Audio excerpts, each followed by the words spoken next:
What is going on, everyone? This is the Kid, DC Wrestling, back at it again with another video. This was a very special episode of Monday Night Raw. This was the May 31st, 2021 edition of Monday Night Raw. Obviously, today being Memorial Day. Happy Memorial Day. You know, respect to all the soldiers that have given up their life, sacrificing for this great country that is the United States of America. Thank you. You have our respect.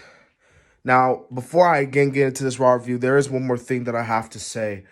This Raw review will serve up as my last video for a while. No, I am not quitting YouTube. I'm not stopping making YouTube videos. No. The reason why this is going to be my last review, well, not just review, but wrestling video for a while, is because I'm going on vacation. So I'm going to be gone for a little while.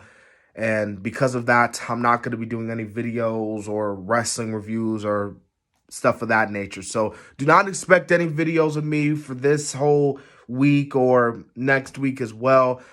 The latest I would probably say I would probably be back next week with Friday Night SmackDown. So be on the lookout for that. But until then, I will be gone. It is okay.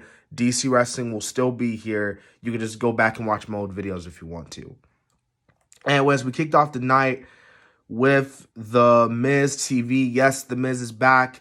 Apparently, I don't know if he's still injured, apparently, obviously, you know, because an ACL injury, with an ACL injury, you're out for a long time. But, you know, this led to a segment between Charlotte Flair and Rhea Ripley. And obviously, Charlotte just talking down Rhea Ripley, talking about her little fairy tale is over. And then I'm going to beat you and become the new champion at Hell in a Cell. This is where Nikki Cross comes out. Nikki Cross is like, well, I should deserve a title match. I beat you, Rhea Ripley. I beat you. I deserve a title shot. So we got a match between Nikki Cross versus Charlotte Flair in a beat the clock challenge. And Nikki Cross won. So who knows, man? Maybe this will lead to a match, a triple threat match. Honestly, I don't think so. I think they're still going to do Charlotte Flair versus Rhea Ripley. Maybe at Money in the Bank, maybe Rhea Ripley or whoever the Raw Women's Champion versus Nikki Cross. I don't know. But as far as tonight goes, that was it. So, yeah. The next match we saw Xavier Woods taking on Randy Orton. Randy Orton coming out looking like he's EC3-1. You remember when Ambrose was telling EC3 back when EC3 was in WWE, he was like, "You're EC3. Where's EC1 and EC2 at?" Well, it looks like we found one of the EC guys because that's what Randy Orton was sure looking like tonight. But despite all that, Xavier Woods and Randy Orton had a really great match. Something about Xavier Woods, man. Like, Kofi had his moment. Biggie had his moment. You know, when is Xavier Woods going to get his moment? Now, I'm not saying Xavier needs to win the WWE Championship. I'm not saying Xavier Woods needs to main event a WrestleMania, but it would be really nice to see him go after a singles title like a United States Championship, considering the fact that it would just serve up right. I mean, Kofi had his moment, Biggie had his moment.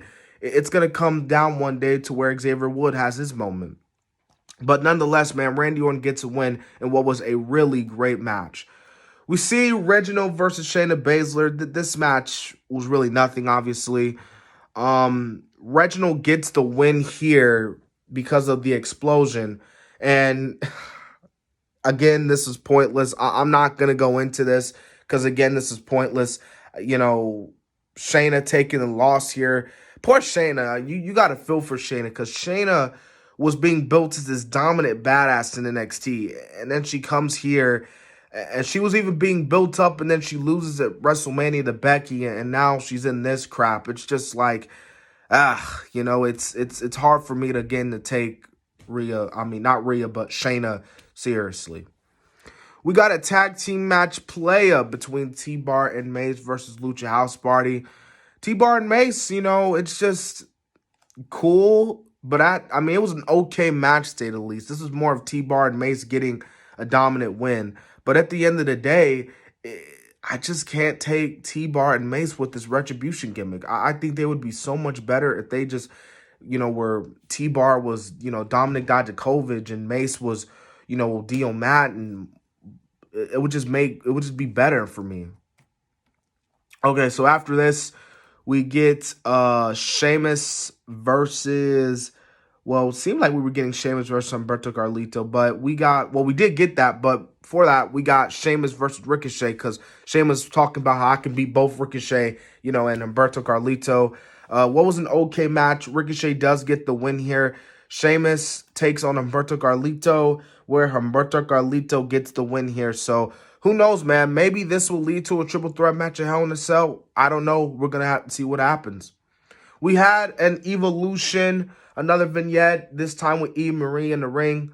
Let me say this about Eva Marie. I know a lot of people don't really like they've been like, oh, this Eva Marie is, this whole evolution thing is trash, it's boring, it's stupid. But we, again, like I said before, we got to give it a chance. And, Eva Marie, again, we got to give it a chance. You may not like it, but we got to give things a chance. I think in wrestling, we're not giving these wrestlers a chance here. So we get a tag team match play between Lana and Naomi versus Mandy and Dana Brooke.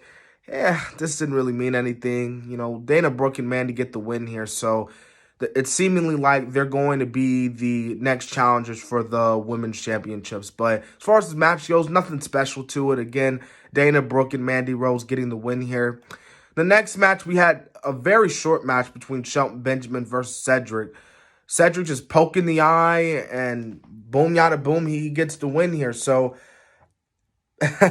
I mean, hey, Cedric gets the win here. So it's, hey, I don't know what they're going to do. I still like they're going to continue this feud. I think the story, I guess, is like, is Shelton too old? Is he too old to keep up, basically? I don't know. But, as far as this match goes, it was for what it was. So we get a Raw Tag Team title match play. Elias and Jackson Riker versus AJ and Omos. And, bro, the big highlight of this match was not just Omos beating up Jackson Riker, but Elias walking out. And obviously Elias was backstage and was like, I'm done with Jackson Riker. I don't want nothing to do with him no more. Which means two things.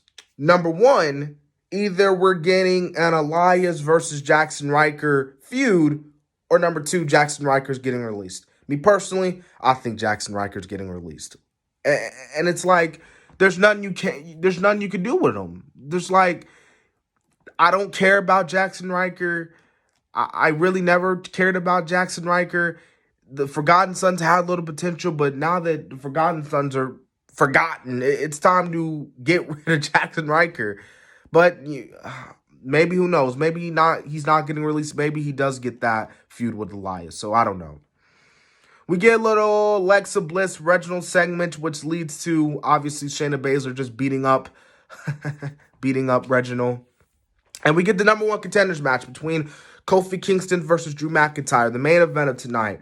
This was a really, really good main event between the both men. I know that they were kind of hinting that Kofi Mania 2 could happen. But like I said before, man, I said this in the last Raw review last week, that Kofi Mania 2, it doesn't need to happen. It just doesn't need to happen. So Drew McIntyre versus Bobby Lashley. I think this is it. This is going to be it for Drew versus Lashley. They're going to end their feud off in Hell in a Cell once and for all. It's going to be a really great match inside Hell in a Cell. And, yeah.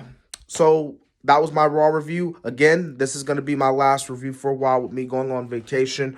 I hope you guys be safe. I hope you guys continue to watch wrestling content. Spread the word about this great channel. Subscribe, like, comment. Tell me in the comment section what were your thoughts on tonight's Raw. I thought this Raw was okay, to say the least. And also, one last thing. The Jimmy Smith dude, I thought he did a really good job. Really better than the former commentator. The former commentator, Adam Nerrick, just didn't really have what it takes to be a commentator. But this guy, I like what he's bringing to the table. And, yeah. So, again, this has been the Kid DC Wrestling. And so, yeah.